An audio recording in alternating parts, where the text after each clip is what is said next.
E te ti, e te tā, no mai rā. Firstly, I want to apologise, everyone, for the slight delay in us joining you for this afternoon briefing. I'll be frank, my computer froze, something that happens to all of us at the best of times. As you will have seen earlier today, there are 22 new community cases to report, 3 of which are in Whakatiwai in the Hauraki area, and the remainder in Auckland. Just a brief recap for those who may not have familiarised themselves with the Ministry of Health's update here. Of the cases reported today, the majority are household or known contacts. 5 are unlinked. 3 of these, though, are within one family, and we already have a tentative link for this family. Interviews are underway, and we'll give you a further update on this tomorrow, but as you will have seen in the past, we do often link these cases in time. A few more details on the Whakatiwai situation. We have tested in and around this case and continue to do so. Of that testing, which has included so far household contacts, correction staff, court staff and police staff, we still only have the 3 positives that were reported this morning. We are continuing with widespread testing in the community where these cases reside. Testing sites have been set up today to assist with that, and over 300 swabs have already been taken in what is a relatively small community. At the same time, though, we do want to make sure we are keeping the community safe while we identify contacts and so on. For more details on the steps we are taking in that regard, I am going to hand over to Dr. Bloomfield. Dr. Bloomfield. Thank you, Prime Minister. Kia ora koutou katoa. So, in addition to the testing and contact tracing and isolation that's already in place, I am going to put in place a Section 70 notice, which will place some requirements on people who live in an area north of Highway 2 and centred on Mangatangi, and that will effectively extend the road boundary to the east of, just to the east of Maramarua, and also just to the southeast of Miranda on the Firth of Thames. And so people who live north of those roads are required to do the following things. What I'm going to do in the Section 70 notice is essentially ask people who work there or live there or who have visited households there since the 8th of September to remain at home and to monitor for symptoms. Some of those people will, of course, already be involved in the testing that is happening of the school community from Mangatangi School, or the marae, which is in the town where these people stayed. So I'm asking those people, again, who live in that region or who work there or who have indeed visited it since the 8th of September to stay at home and monitor for symptoms. The only reason you should be going out is effectively to get food or other essential supplies or to seek health care. That is proposed to be for the next 5 days, no later than Friday, but it's just as we get testing done. Some of you may be asked to be tested as we find locations of interest. And so one of the things I'd like people to do who are in that region is to monitor the Ministry's website for any emergent locations of interest. And if you have been at one of those, to follow the instructions. Testing will be available there in that area, and we will, of course, publicise where that testing can be got.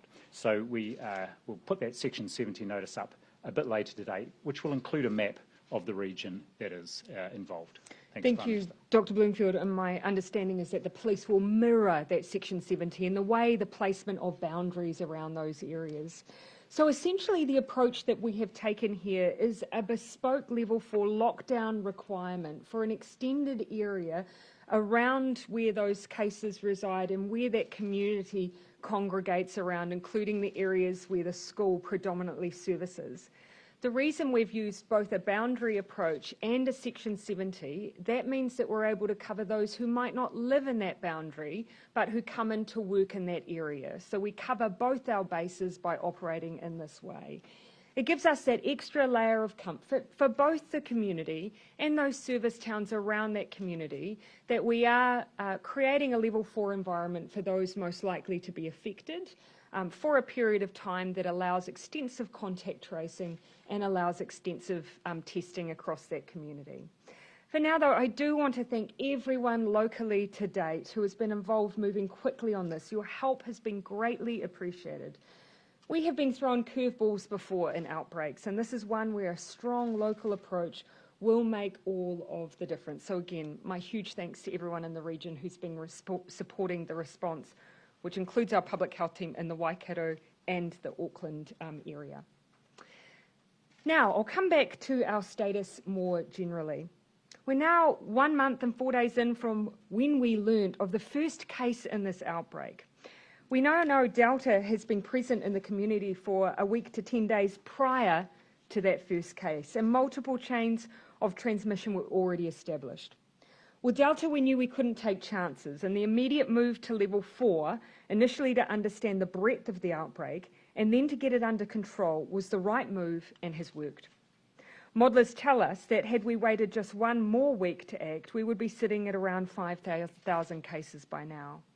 So to everyone, but especially Auckland, thank you for acting quickly and for persevering.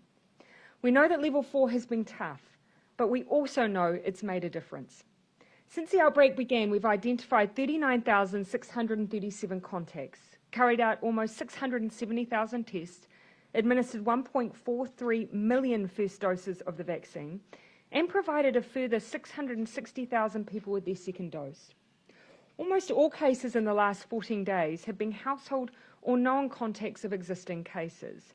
And we are confident, as has been conveyed to us from the local public health team, that there is no significant undetected transmission.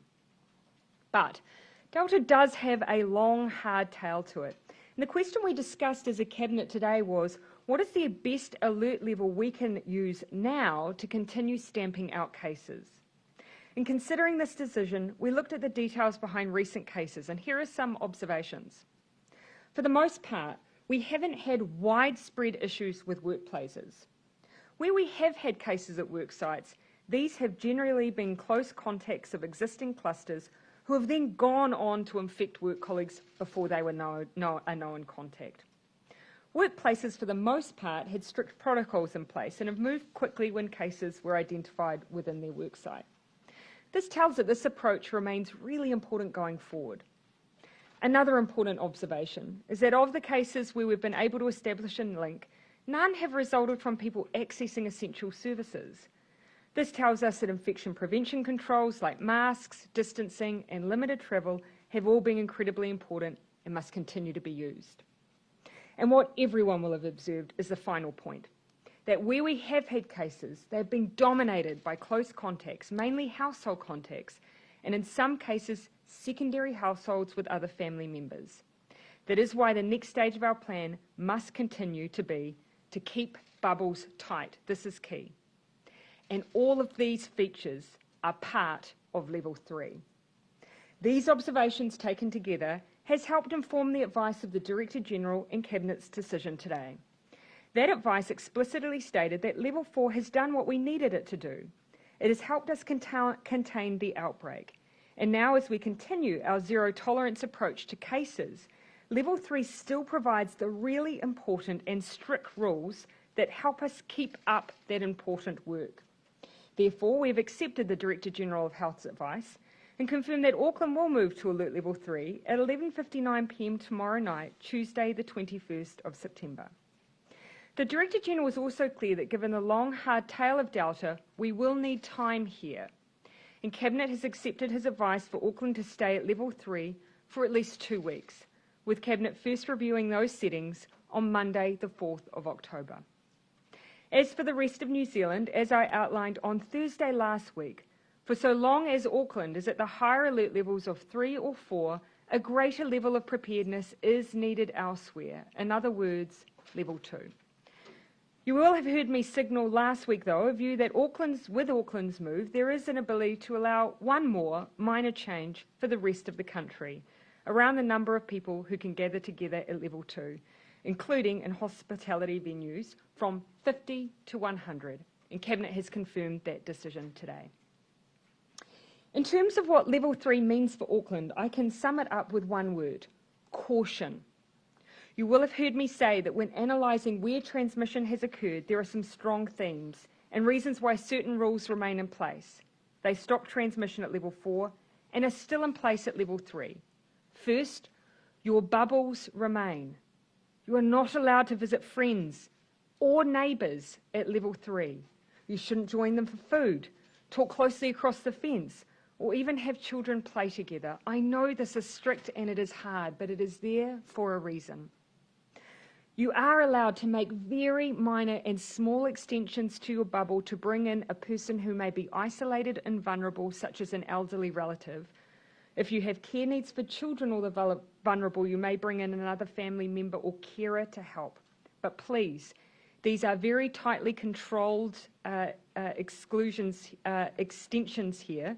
No matter what, your bubble must remain small and exclusive.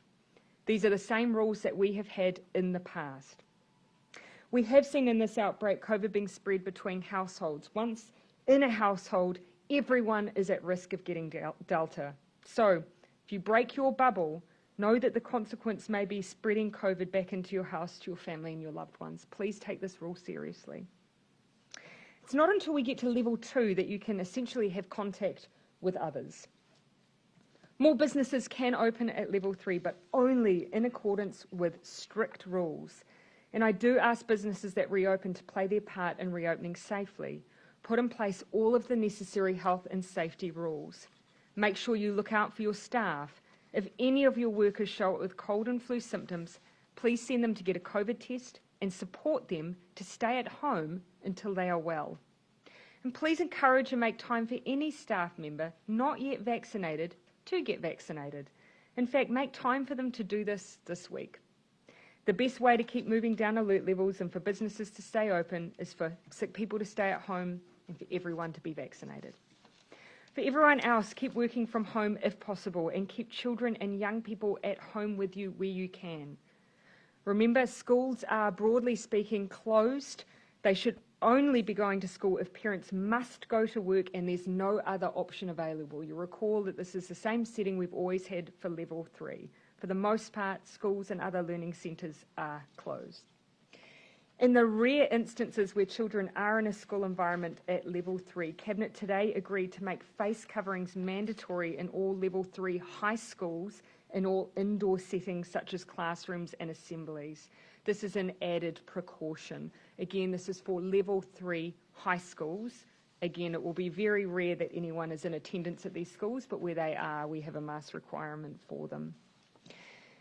Events and gatherings still cannot happen without except for the extraordinary exception of 10 people being able to gather for a civil union wedding, funeral or tangihanga. Again, that is in extraordinary circumstances.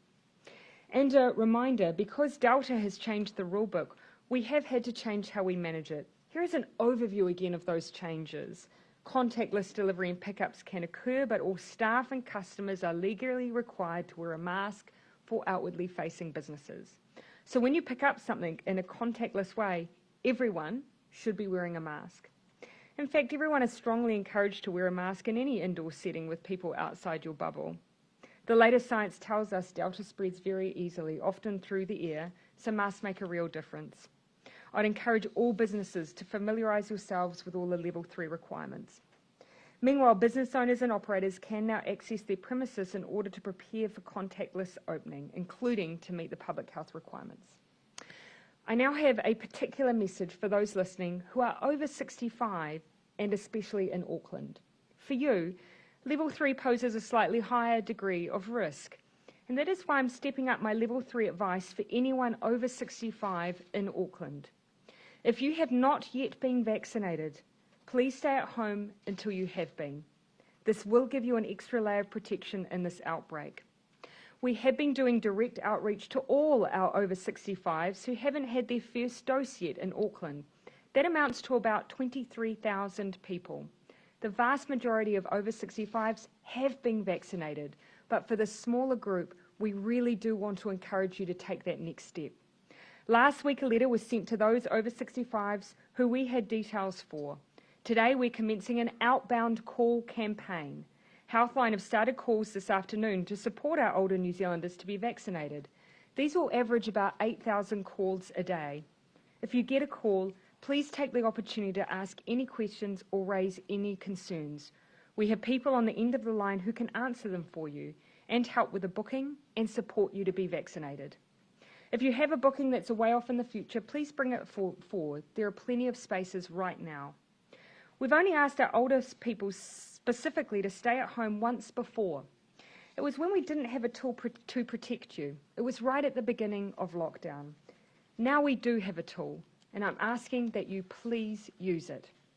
If staying at home makes you feel anxious or distressed, please reach out. Many pharmacies are doing medication deliveries, and the Student Volunteer Army Grocery Delivery Service can help you access food. Aged Concern can be contacted for general advice and support. Their number is 0800 65 2 105. If you just need someone to talk to, and this message is for anyone, please at any time use 1737.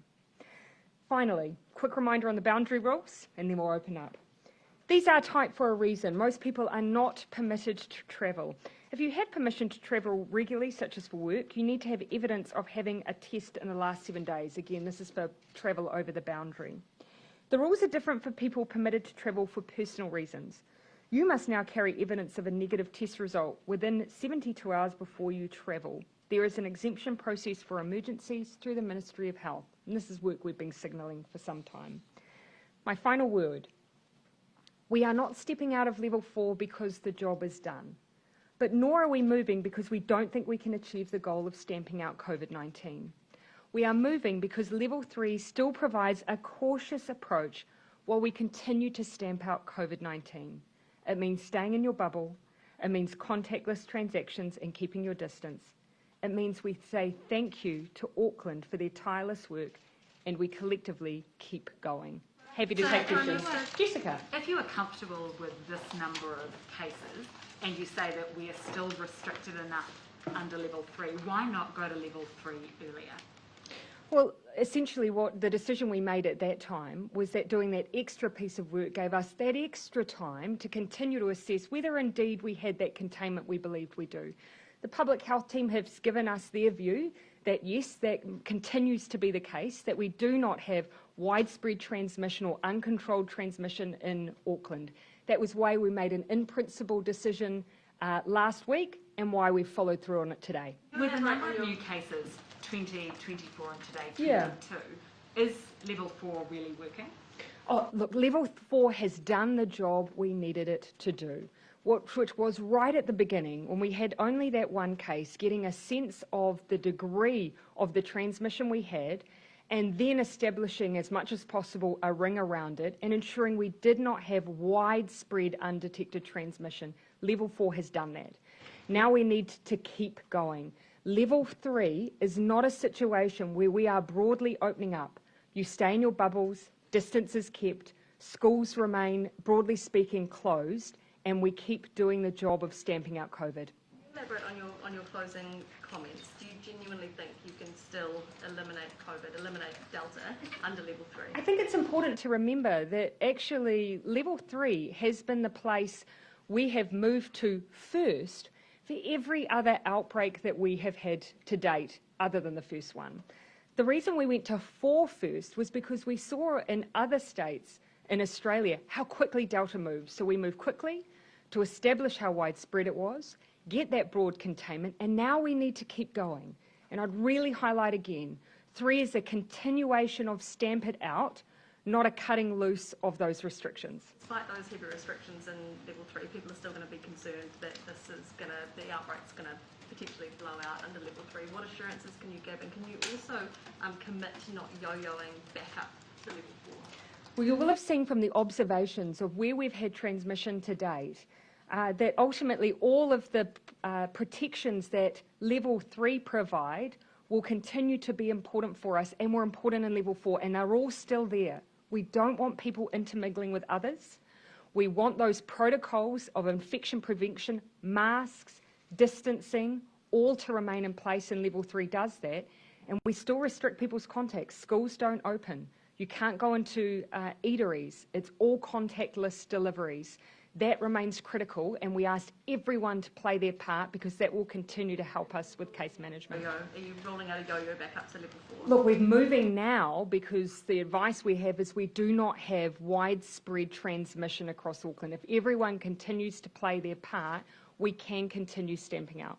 Dr. Bloomfield, you might like to give your comments there, though. It's ultimately your advice. 2 comments I would make. First of all, as the PM has said, good evidence from a range of sources that we don't have widespread undetected transmission in Auckland. Wide testing, we've done some modelling. We're very confident there's not a pool of undetected transmission happening there. We are still getting cases come up, and often they are unlinked initially, but we are then able to link them back to specific cases. They're also centred geographically, they're much more confined to that South Auckland area. So whereas when we gave the advice to remain in level 4 most recently, we felt we had some still quite rough edges of the outbreak. We think they're not as smooth, totally smooth yet, but much smoother than they were. The second comment I would make, and again this reiterates what the Prime Minister has said, elimination is about stamp it out. It's about zero tolerance for the virus in our communities. And that's what level 3 is about. The difference this time is it's level 3 with high and increasing rates of vaccination. And so it gives us further opportunity to get those vaccination rates up even higher. The vaccination rate element is important. We haven't had that tool in behind us supporting our alert level restrictions before. We do now. We just need as many people as possible taking up that vaccination opportunity, and in particular, our most at-risk New Zealanders. It is a crude way to identify those individuals, but we do know the risk is higher for our older New Zealanders, which is why I have singled out our over 65s in this announcement today. A small number have not yet been vaccinated. We're asking them, please be vaccinated, and until that time, keep yourself safe. Gina, Just means and then I'll come across to you, just to Jacinda. clarify, that means stay at home, no access to essential services. It's exactly the same call as we made when we very first went into restrictions. At that time, we did ask our older New Zealanders to keep themselves particularly safe, and if possible, to use others to access essential services like food and pharmaceuticals, but of course to continue their health appointments. Here, what I'm asking again is until they have sought and received vaccination, to take up a similar approach. To utilise those around them who are able to support them with access to food and medication. But in person, they should, of course, still attend their health appointments and, of course, be vaccinated. Dr. Bloomfield. Why was that move not made at level 4? Well, we've actually, in level 4, essentially everyone's staying at home except going out for groceries. What we're acknowledging here is that with level 3, we will have a bit more movement. And so with that more movement, we are asking our over 65s who haven't been vaccinated to be particularly cautious. And the best way to be able to move in a level 3 environment safely is to be vaccinated. So this is a very specific call to the roughly 20,000 who have not been yet to please be vaccinated. Dr. Bloomfield said... Epidemiologists say there's a good argument for primary school children to wear masks. Can you clarify the current rules around that, and would you be willing to make it mandatory for those younger school children? Well, it would be Cabinet would make it mandatory. At the moment, our advice is to encourage it in primary school children, and for alert level 3 in Auckland, where there will be a small number of students going to school, to require it for secondary school students. What we've seen with the children in a level 2 environment at the Waikato school, did that give you pause for thought to make it more widespread among younger school children? Not at this point, no. So, Dr. Bloomfield said that under level 3 there's still a zero tolerance approach to COVID-19. Are you saying that that Auckland can't move into level 2 until there is 0 cases in Auckland or a prolonged period of 0 cases? Of course, the whole point of the zero tolerance approach is not that you'll have 0 cases, but rather you take an approach that wherever those cases arise, you are aggressively contact tracing and seeking to stamp them out. And that has been our approach all the way through and continues to be the approach that we are taking at level 3. So what does that mean in essence? It means that there's no change. We've always said zero tolerance does not mean 0 cases. It means stamping out cases where they are found. You'll also see in the level 2 framework, essentially what we're looking for there is greater containment. It's always been the description down the side of the alert level 2 framework. We would want a level of comfort that we had those cases well under control in a level 2 environment. So that's why we've said, look, we don't believe we'll be there in anywhere within 2 weeks. We're giving the certainty for Auckland that it will be at least 2 weeks. Expand on that level of comfort, because there would be people watching this looking for some certainty. Does that mean 4 days in a row of under 5 cases, or just some inkling of? No, because as you've seen, Jason, today, I mean, the vast majority, a larger number, but the vast majority, again, household and close contacts. One of the realities we're facing is that some of the households affected by COVID-19 have been families, larger families, and that's been devastating to see, but it's also, again, why just taking a raw number approach doesn't tell the full picture, and I've said that repeatedly at this podium, so you know that rant well. Auckland can go into level 2 if there is still COVID in the community. We would want to be of the view that we were in a situation where we were well contained. At the moment, we continue to see mystery cases that are cropping up through community testing. Rather than us getting out in front of those, we'd want to see a turnaround in some of those situations, because that gives you cause to consider that even while we've retrospectively been able to link, that does pose some risk that individuals have been infectious in the community. Well, that's been certainly our goal all the way through, and if every single eligible New Zealander goes out and takes the effort to be vaccinated, that's the best thing we can do to ensure that it will be. So if vaccination rates are high, you think Aucklanders, and in fact New Zealanders. High vaccination rates will undoubtedly be a game changer for New Zealand. But the key there is high. You will have seen a lot of discussion overseas at the level of restrictions that are still in place and the level of hospitalisations where we have lower numbers. You will have heard Dr. Bloomfield say he's aiming for 90 plus. Of eligible New Zealanders, so that's the range in which we want to see people aspiring to. That's the kind of range that means we have fewer restrictions. We will take the opportunity over the course of the week to delve into a little bit more detail as to what that modelling is showing us about what vaccination rates mean for restrictions in the future, and that will give everyone a bit of insight into the information we're receiving. So we'll look to do that over the course of the week. Just on the prisoner. Yeah. When he was released on bail at the residence in Perth and Thames, how did he get down there? And did he go straight there, or are we not confident that they didn't stop on the way? Well, so the first thing I would say is that we have knowledge of every stop and movement, because this was someone who was on bail who was being GPS monitored. So that's the first thing, and that's useful information for us as we contact trace. One of the bail conditions was that essentially they needed to be transported by a specified person to their residence for their bail to be carried out for the period on which they were on bail, and that they more or less needed to take a direct route to that environment. What we're trying to ascertain is whether or not that person who was directed to take them there did follow through all the way in taking them to their bail address. But what I can tell you is once they arrived on that same day, they did stay there for the duration of their bail. So really, the germane bit to this case is the more or less part. So the germane bit to this more case... More direct or less direct? Yes, and also whether or not the person who is linked to the cluster actually was involved in transporting that prisoner. So that's the part that we are working on the detail around. So just to be clear, someone is able, once they are bailed or released from prison, to go back to their home residence for good reason. We treat them like MIQ. They've been in an environment where they've not been exposed to COVID. And of course, Mount Eden is a remand prison. It will have a number of people from outside that region, and they need to get back to their place of residence. Bail conditions set basically say you have to go back to that address. What we're working through is whether or not that person fulfilled their conditions with in the time it took for them to get there that same day, and fulfilled their conditions by the way that they were transported there. There was a small number of people that took them to their place of residence, and so that's what we're working through. And who's doing that work? It's a mixture of corrections, police, yeah, MOH? corrections, across corrections and police. Ministry of Health are only interested for the purposes of contact tracing those involved. But we have a reasonable picture of what's occurred here. We do. One thing that is material is that during that journey, that predated this person's infectious period. Yes, so they weren't infectious at the time of their trip back to their bailed address. Does that tell us that the prisoner perhaps got infected from others living in his household? No. Have you established that yet, Dr. Bloomfield? Was it the prisoner who infected his household members or Yes. their household members?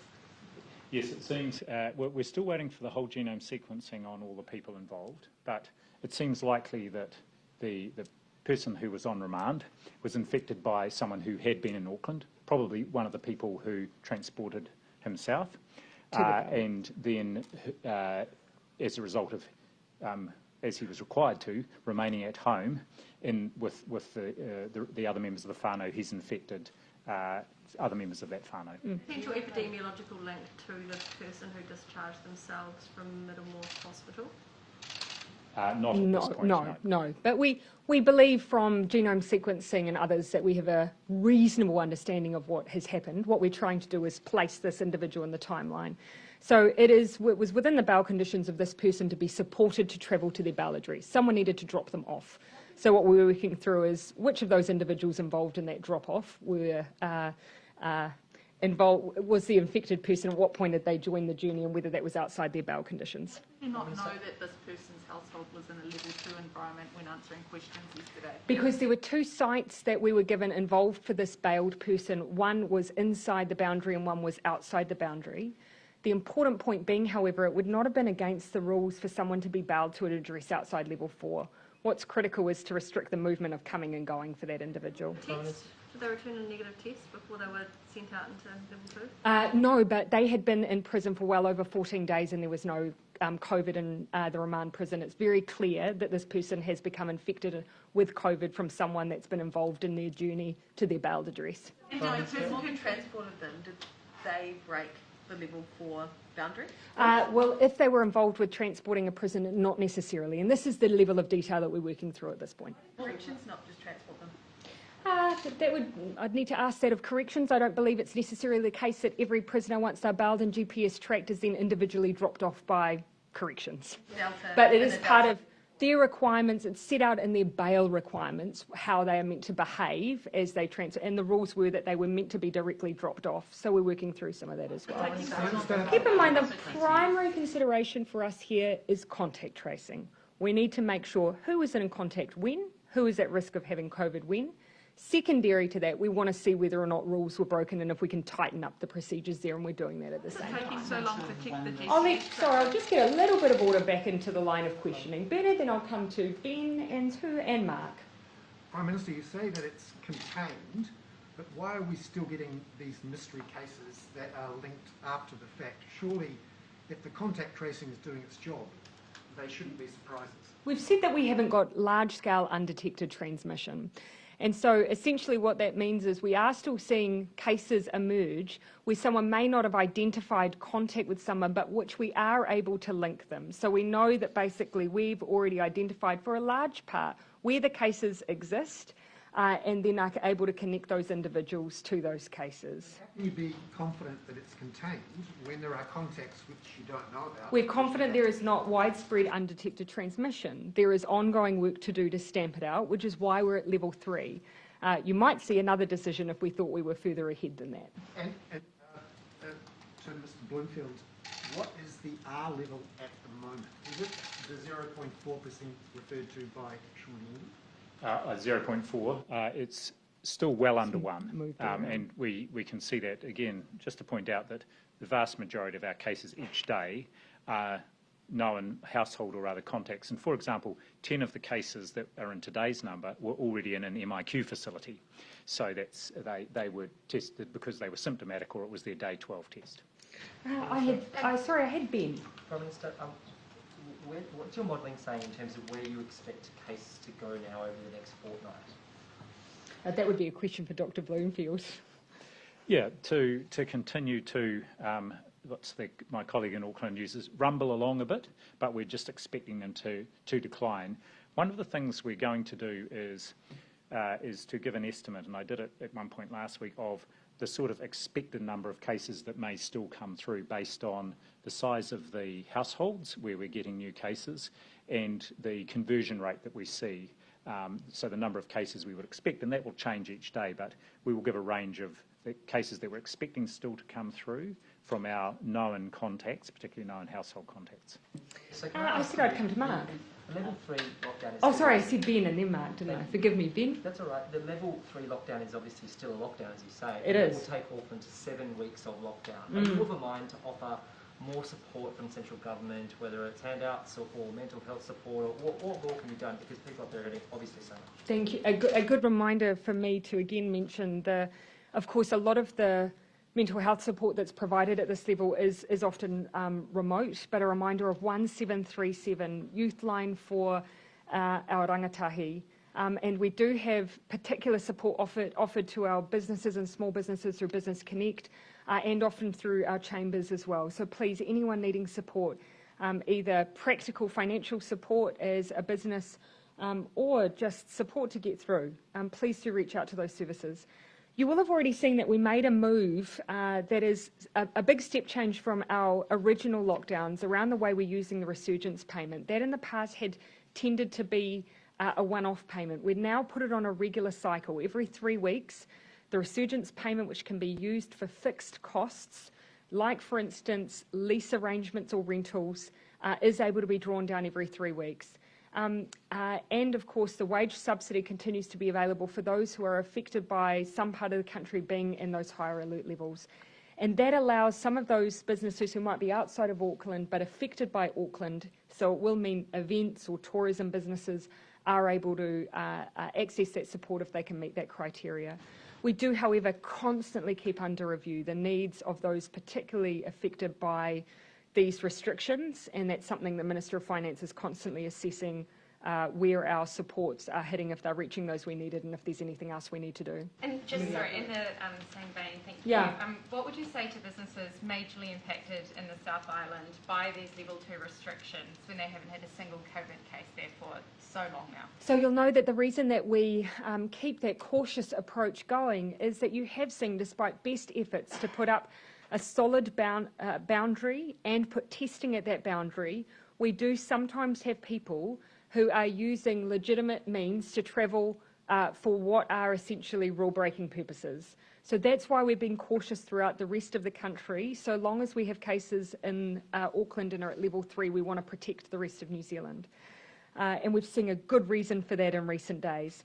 So for those businesses, we have made a move on the 50 limit to 100. That's a reflection of our view that we do have a better state of affairs in Auckland. So we've made that lift from 50 to 100. I do think that will make a difference. For other businesses directly affected by level 3, they can still access the wage subsidy. So if it weren't for the risk of rule breakers, the South Island could be level 1? No, just generally. We have to accept that, unfortunately, we're not a country where you can easily build a wall around one part of our country. We're a very mobile nation, and we've done everything we can to restrict that movement. But you will have seen with the case we had with someone who was a truck driver, a legitimate purpose, where they were infected with COVID. So by them working in a country which has level 2 restrictions, that gives an extra layer of protection to all our communities when we need it most. Prime Minister, I will just keep coming back through. Oh, Mark, coming back through the back. Do you have a sense of when this prisoner might have been infectious from, and how many cases there might be downstream? So we've set the date of interest from the 8th of September, is my memory, Dr. Bloomfield? Yes, that's the date that he travelled there.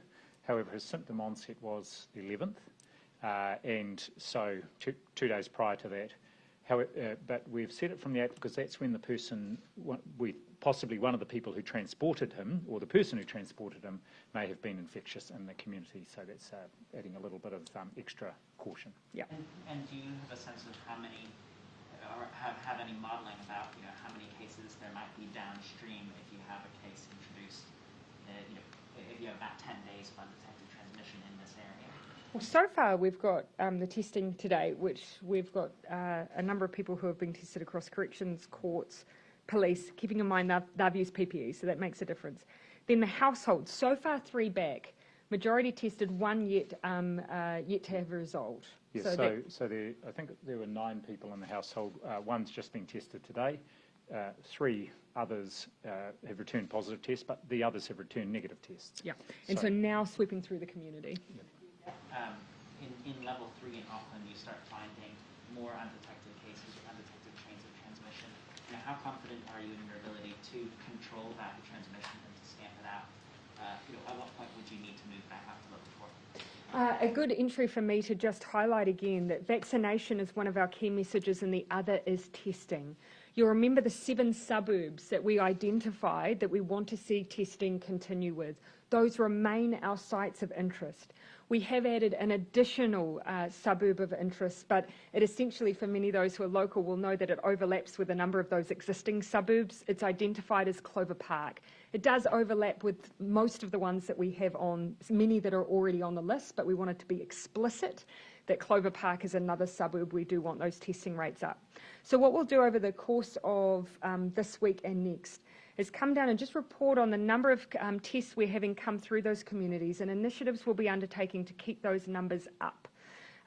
We believe that will help us get in front of some of those cases that we are linking retrospectively, because we're tending to see them come through those specific suburbs, and this will help us get a bit of earlier signal and earlier surveillance in some of those areas. Do you still think you can get to 0 cases again, and is that still your goal? Yeah, well, we are in level 3 because from level 3 we have done that before, and so our belief is this still is absolutely a legitimate tool in our Stamp It Out strategy, and that's why we will be there for that length of time to continue to try and do that. How many people transported the prisoner from Mount Eden prison back to their bail address, and why did so many? It seems as if there were multiple people. Why did multiple people take them there?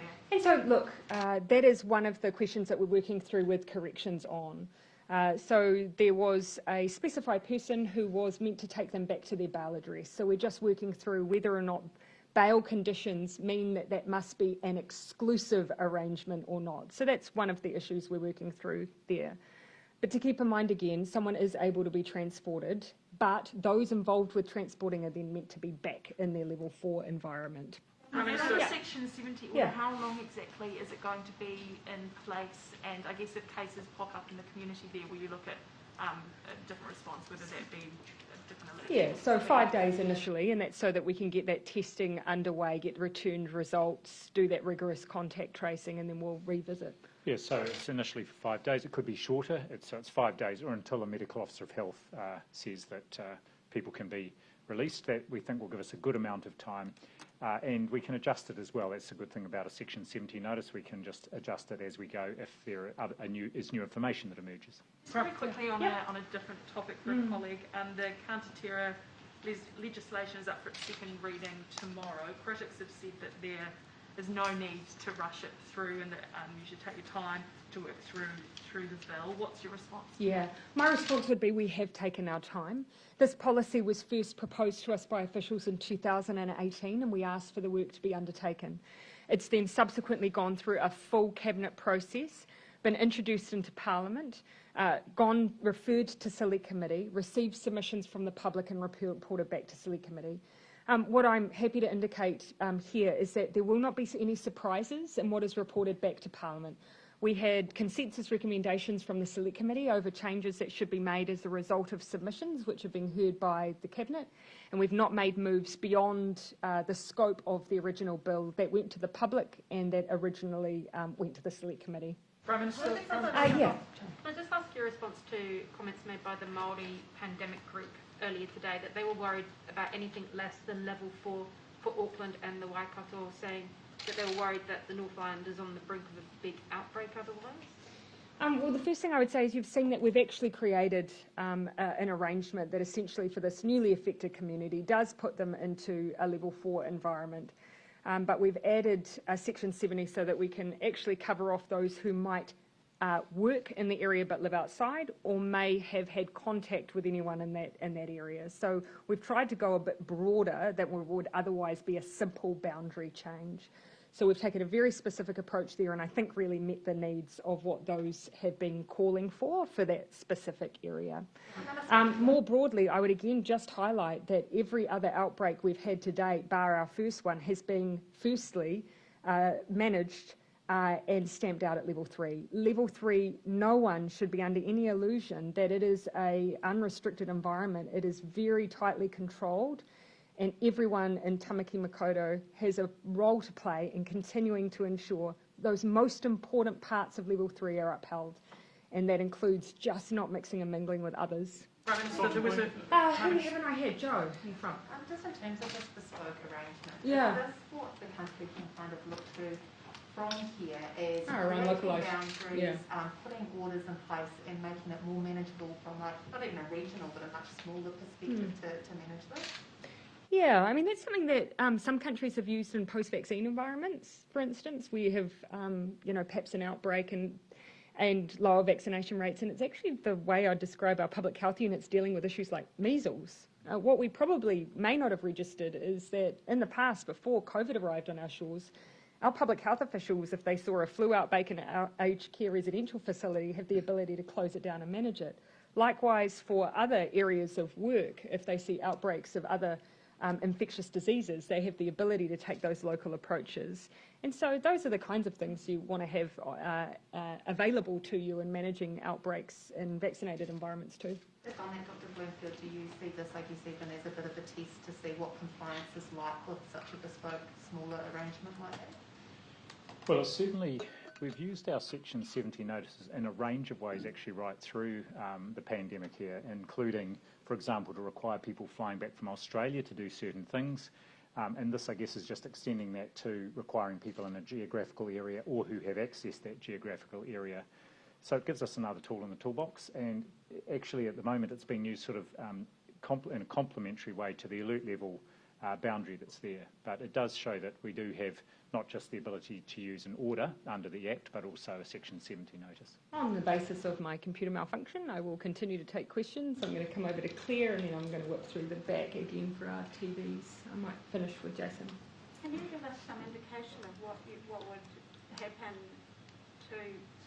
what the prompts would be for you to have to move back into level 4 again, and also what factor lockdown fatigue had in your decision to move down to level 3 this time? Well, if I may, I might start with Dr. Bloomfield, because he gives us the initial advice that then we then consider. So I'll take it in that order. Well, I think just to go back, alert level 3 is highly restrictive, and we're confident that the alert level 3, alongside the testing, contact tracing, isolation, putting our cases in quarantine facilities, and indeed continuing to vaccinate as fast as possible, gives us all the tools we need to continue to contain and indeed try and stamp out this outbreak. So I'm not planning anytime soon to give advice that we need to go back into alert level 4. We wouldn't have given the advice unless we felt we could keep things contained in alert level 3. What would prompt that advice, basically? Like, I mean, you need Auckland to abide by level 3. If they don't and something starts happening that pushes it back to level 4, what would it say? Look, I'm confident, first of all, that Aucklanders, as the vast majority of them have already, will continue to support the effort. And they're just as interested as we are in stamping the outbreak out. Secondly, we will see ongoing vaccination in Auckland, and we're very close to hitting 80% of people in Tamaki Makaurau who've had a first dose, and of course our aim now is to intensify our efforts to get that even higher as quickly as possible. And look, I would really just share the sentiment from Dr. Bloomfield. In terms of compliance here, we've actually seen, despite the length of time that Auckland has been in these alert levels, by and large really good compliance. Those times we've had exposure sites or locations of interest, by and large, there have been people going out and doing the things that they're permitted to do and need to do to survive.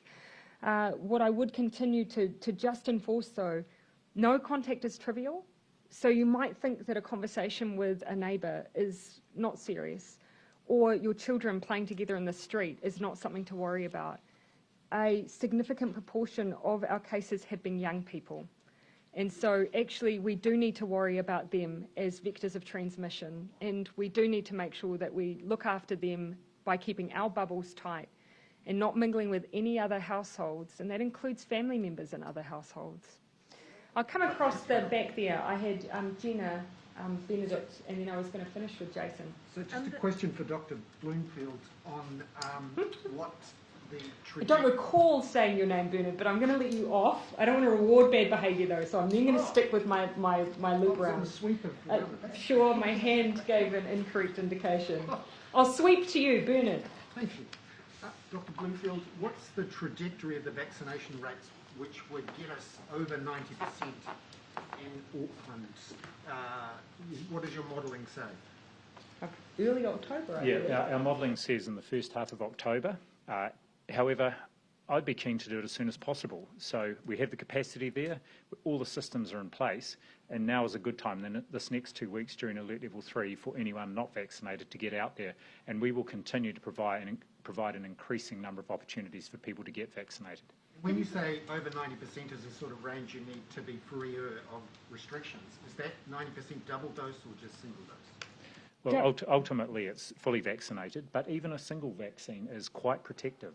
With the Pfizer, we've seen that, including against Delta, and 90% minimum. Right from the start, my position on this has been as high as possible, which means ideally every single eligible person. What's encouraging, though, is the uptake rate between first dose and second dose is really close. So the vast majority of people who are getting their first dose are then following through with their second. And yes, 1 dose matters, but 2 doses is where you get that really protective factor for hospitalisations and serious illness. So we really want to keep encouraging everyone, do the job right, get both doses to get the full protection.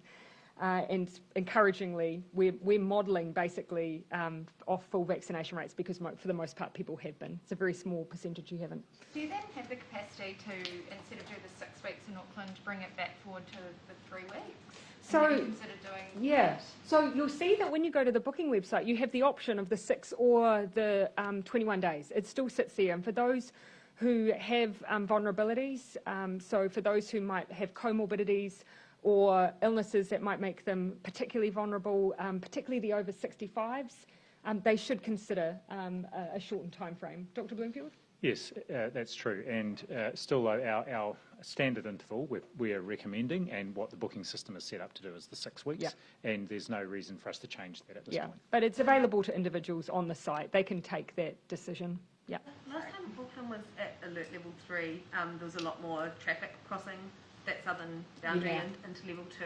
Have you put extra resource into that border and also into the testing of people needing to cross that border, or will there be less of it this time? Yeah, so we've got the difference being, of course, last time is there were some people who were travelling.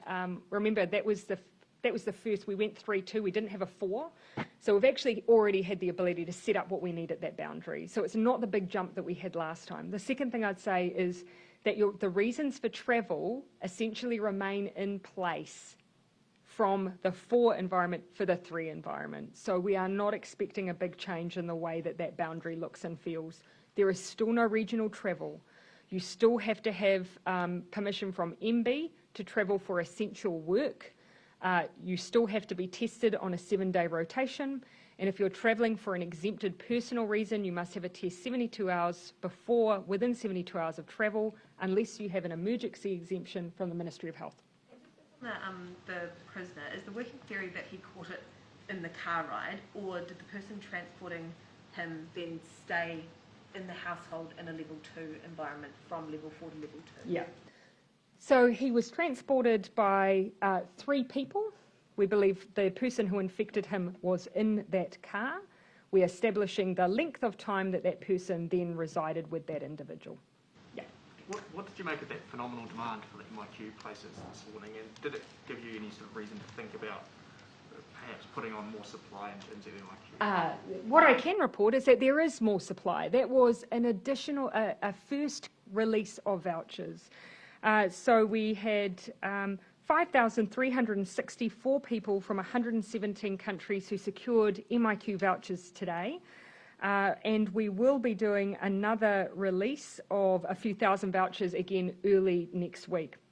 What's really interesting to see, though, from those who were seeking vouchers today is the most popular demand were around those vouchers closest to Christmas and the New Year. With some lesser demand for those vouchers, not as great a demand for those vouchers that were a little more close, so September, October. So that tells us that generally the high demand are people coming back for particular reasons at certain times of the year. So that just gives us a bit of a sense of the reasons for return for some people. The majority of passengers looking to come into New Zealand, vast majority Australia, and then Great Britain. And then it progressively spreads across a number of countries. Did you have any update on whether we've been able to get a support person into MIQ for the father of the 3 children who were killed in Timaru? Forgive me. I'll come to another question while I quickly check. I did have some advice on that, and I'm going to see if I have it in front of me. But I'll ask just someone else had a question in the back. I'll come to you while I... Oh, I cede my question to Thomas. Well, I've got one for Dr. Bloomfield. Trading going on here. Well. Yes, go ahead. Dr. Bloomfield, the the 7-day rolling average of cases is, I think, 21 today. It's been in the 20s for some days now. How is it that the R value is below 1 when the number of cases, daily cases, seems to be roughly the same? Because the majority of those cases are not arising de novo in the community. They're amongst household and other known contacts. So people who are already in isolation, and indeed nearly half of today's cases actually in a managed isolation or quarantine facility. If there are household contacts or known contacts, they do not contribute to the calculation that produces the R value. Well, they contribute, but it's taken into account in the modelling. Remembering that, of course, it's the counterfactual you're looking at here. So an R value over 1 means every person is infecting at least one other, whereas in this case we are seeing a small number of new cases emerging, and then the other cases that they're infecting are people who are already isolated, so they're not then infecting others. So just on the Timaru family, police are liaising very closely with the family, and we are providing space within MIQ to urgently allow family members to come into New Zealand to support the family.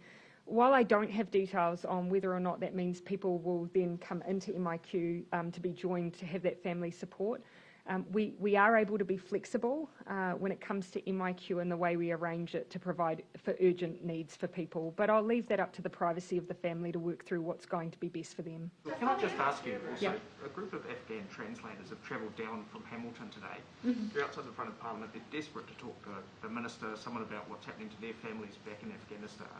No one from the government has gone out and spoken to them all day. Why is that? Well, first of all, I wasn't specifically aware that they had done that, but I'd say that actually on the very day that we moved into lockdown, I met a group of translators who came to meet me at Auckland University, just knowing I was there. We had a conversation about the plights of, in many cases, it's their extended family that they were looking to support to bring into New Zealand.